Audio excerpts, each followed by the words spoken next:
this week's episode of Razorback TV News, Garrett Pendergraft has a story about students who were awarded for passing their AP exam. Plus, Bella Summerson goes in-depth about rebuilding Texarkana. All that and more coming up on this episode of Razorback TV News.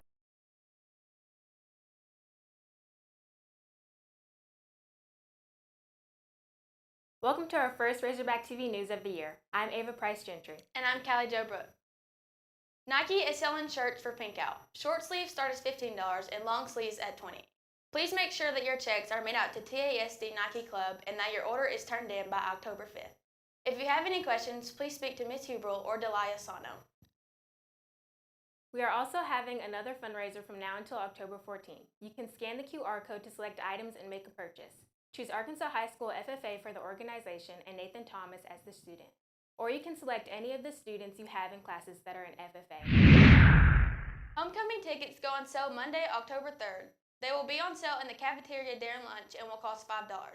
If you would like to bring someone else from a different school, please go to the office to get a form.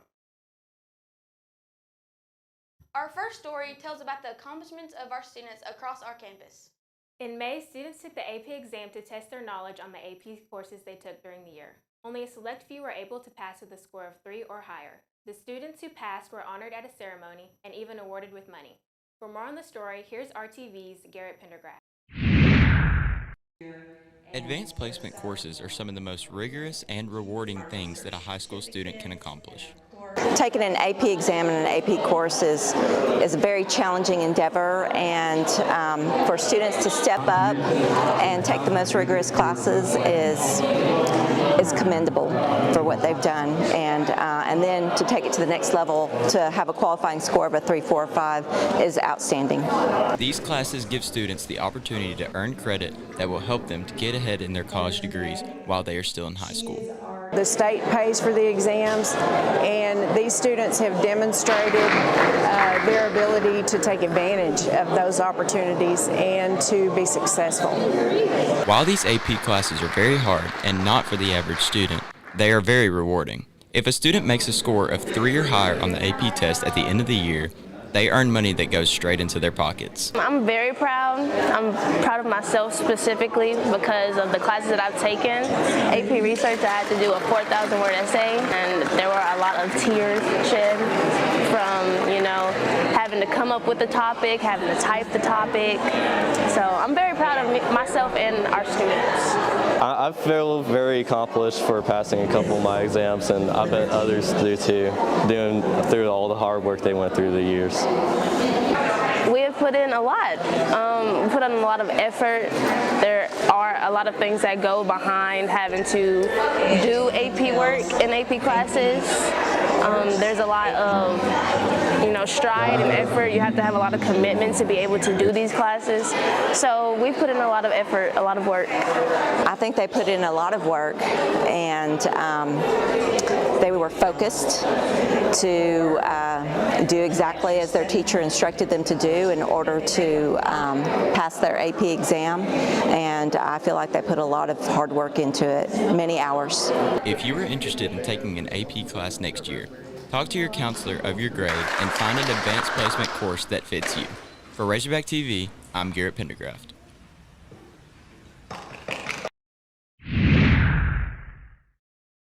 Our last story has to do with the advancement being made in Texarkana. Our city is only changing for the better, thanks to the help of our Mayor Alan Brown and others in our community. Bella Summerson goes in detail with the story.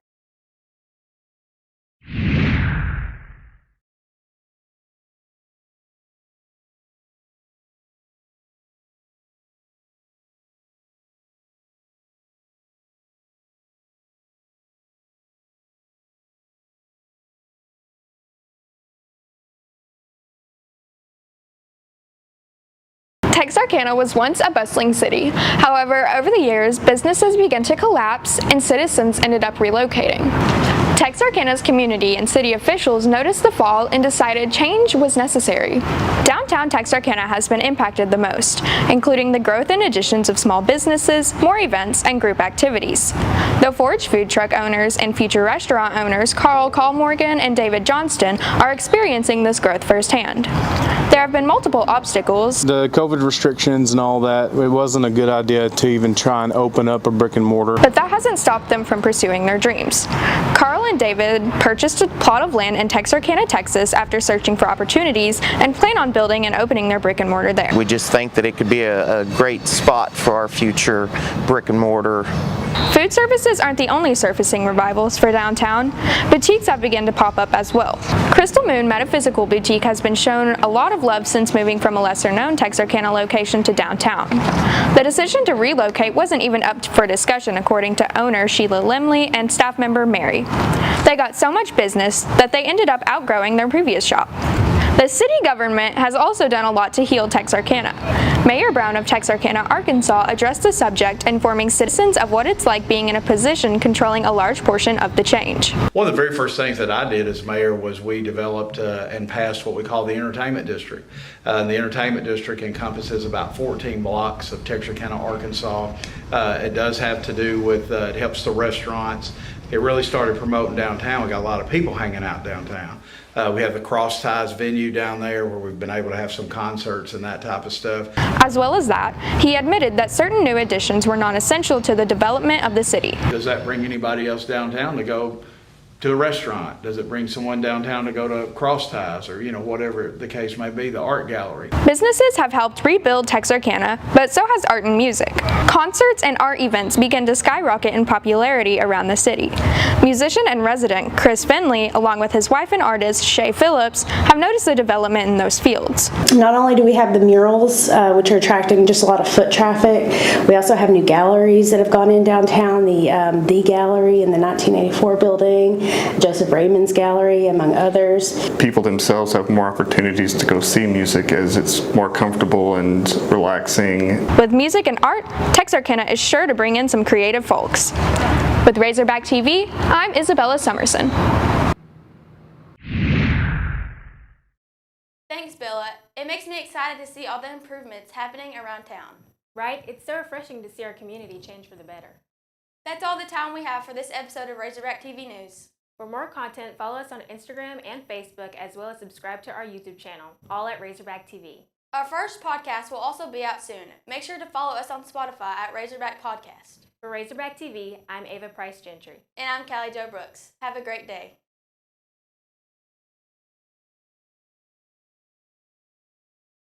School alone can already be tough, but when you do two sports with the same season, things can get a lot tougher. Rachel Massey is a sophomore here at Arkansas High that has to deal with the challenges of being in both redline and tennis while also keeping up with school. While Rachel spends most of her time at school, she misses class often because of sports. She understands the importance of maintaining her grades and works hard to not fall behind.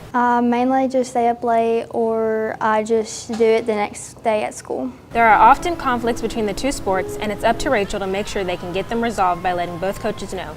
The coaches do try to save time, though, by talking with each other in advance. Coach McLeod and I do a really good job of staying in contact with each other and communicating. It's very important. We sit down, actually before school started, sit down with both of our calendars and planned out for the whole fall semester. Some conflicts can be unavoidable, and Rachel will end up missing out on important practice time. She knows it's crucial that she catches up on what she has missed so that she doesn't hurt the team. Most of the time I have to practice my dances at home and just practice tennis. The coaches make sure that Rachel is ready for a game as well. Coach McLeod allows them to independently make it up. You got to hold them accountable, make sure that what they're missing is either very minimal or at least made up. While Coach Wade prefers to go over what she has missed with the whole team. The next time that they are actually at my practice, we spend the first part of the practice kind of catching up and making sure that everybody's caught up before we move forward. Despite coaches wanting athletes to only play for them, they understand the importance of allowing them to do multiple things. They also know that their students are responsible enough to where it won't affect the team. And obviously I want any kid to be 100% tennis, but I also understand that we build a program, a culture of programs here at the school of different sports. And if some kids are good enough to do multiple sports, then they deserve to do that.